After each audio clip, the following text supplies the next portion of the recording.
Hi there, travelers. You know because the main character is.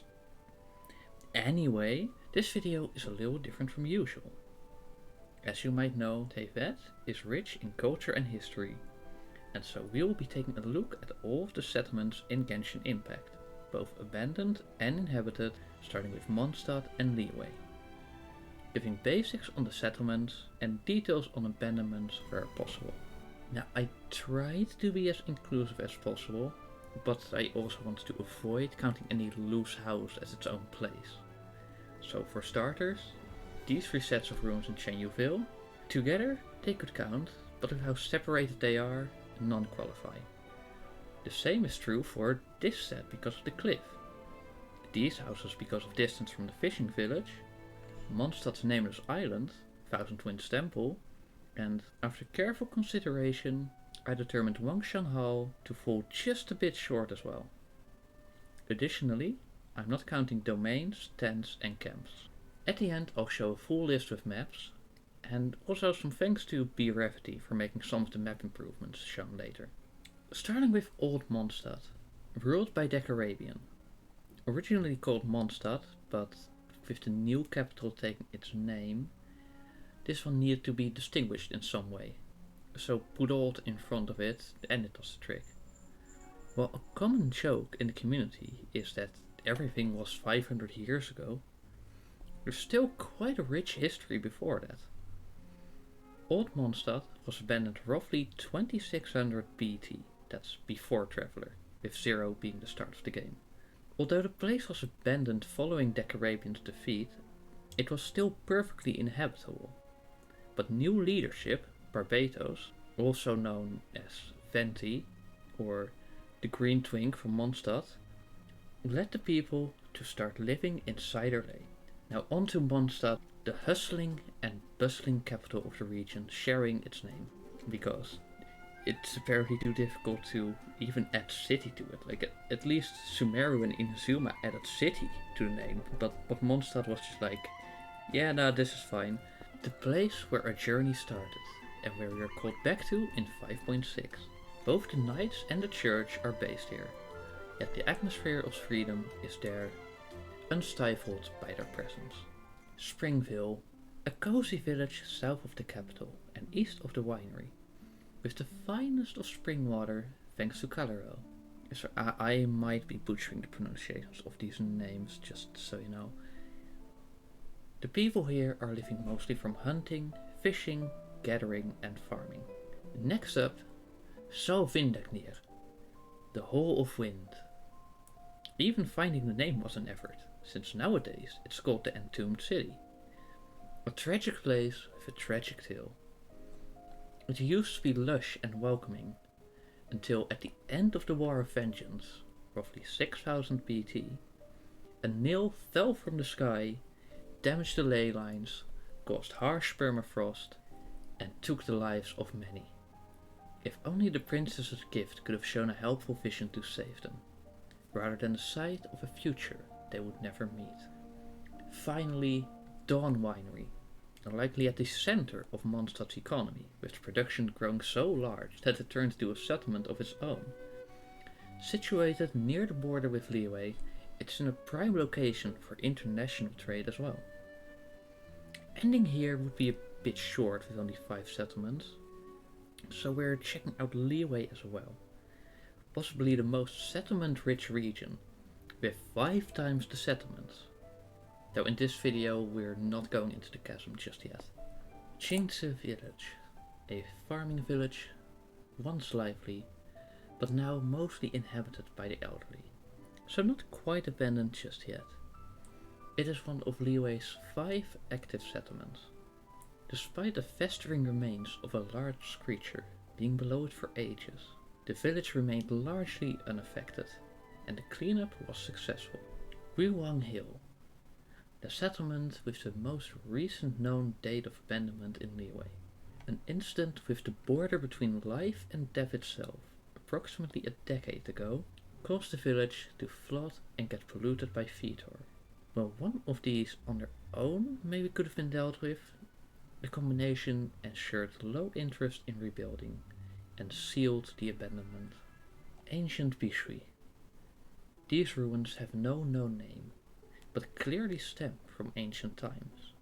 However, they might have been abandoned in recent years, with both time and cause of abandonment unknown.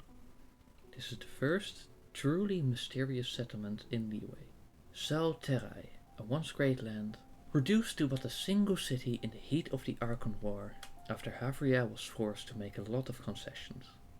In roughly 3000 BT, her people killed her to save her fighting in vain.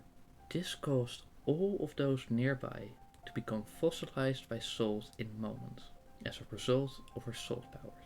At first, I didn't know if the ruins on the mainland were part of this, but the adventurer Wednesday confirmed the connection, since those two trees marking the ruler's grave are in Zal Terai, despite the guess of the area being abandoned before the Archon War. Mingyun Village, a once thriving mining village, but abandoned a few decades ago because the mines stopped being valuable. The past residence of a treasure hoarder, and the site of a tragic inheritance that broke apart the family.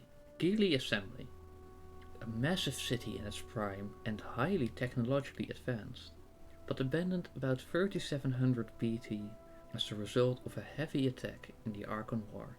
Morax moved the survivors south to establish Liyue Harbor, but Guizhong became Guizhong, because she died. Harbor passed, a nameless settlement between Gili Assembly and Liyue Harbor. Not part of the former, since it's inhabited, and not part of the latter on account of being too detached. Set along the main route between Liyue and Mondstadt, it's mostly commercial, having a few stalls and an inn. Now we get to Liyue Harbor, the capital city of Liyue, well populated and well equipped, with many docks, a shipyard, the international currency production, a forge, many shops and restaurants, and, despite a minor disagreement with the Fatui, a Northland bank. It's heading into a new era, with Morax and the Adepti taking the backseat, leaving the humans to manage themselves. Guyan Stone Forest, an archipelago created roughly 2000 BT at the end of the Archon War, from spears wielded by Morax to pin down monsters like OCO. Sometime after, a settlement was built here, only to be abandoned at an unknown time for unknown reasons, though still popular for both adventurers and less than legitimate trade. Qingxi Pool. These ancient ruins are said to hold great treasure. Roughly 4000 BT, this area was flooded, taking most of the population out in one fell swoop, though the reason is disputed, with some claiming it to be a sea god's work outside of combat, and others saying it flooded after the sea god's defeat. However, the flooding itself is widely agreed upon as both an event that happened and the cause of abandonment. Lingju Pass, headed by Morax. However, there is no information on its abandonment, or even the time of creation. Although we know that it was after Morax descended, we can't determine anything more, as Morax's descent was at an unknown date. Oh my god, there's a whole nother page. Yeesh. Okay, the new ruins. The remains of yet another settlement whose name was lost to time. Despite the architecture matching Qingxu Pool, this place was abandoned long after, at roughly 500 BT. As a result of the cataclysm, its inhabitants fled to save themselves from the encroaching abyss forces. Shenhe Village, another recent abandonment.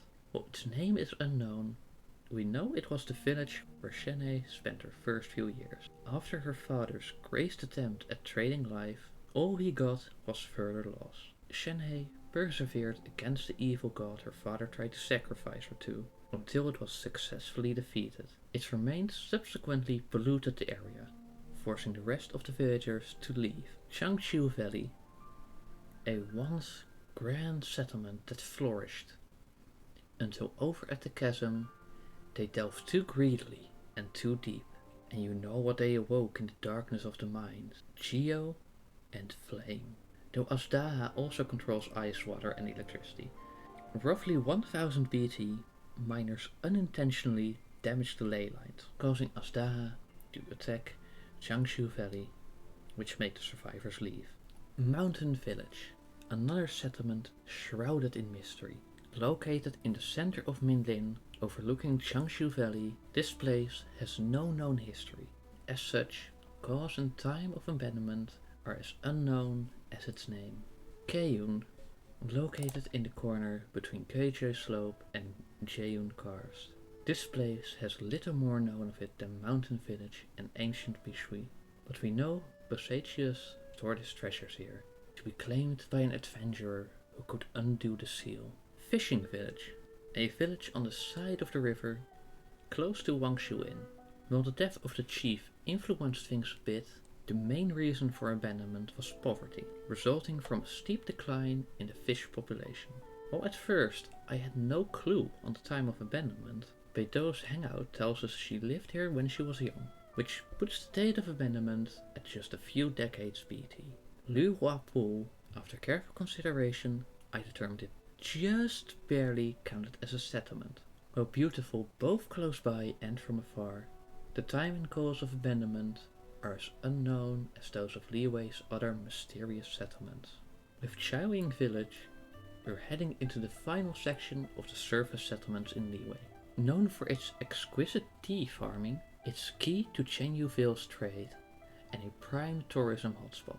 Although pollution threatened its farms, the travelers stepped in to save the day, as they did all over Teyvat, and resolved the crisis before it was too late. Yilong Wharf, the main, albeit only, city of Chenyu Vale. Located near the waters linking it to Lumidu's harbor, it's in a prime spot for both trade routes and gangs, the latter of which the local Middle-Earth forces work to prevent international reach-off.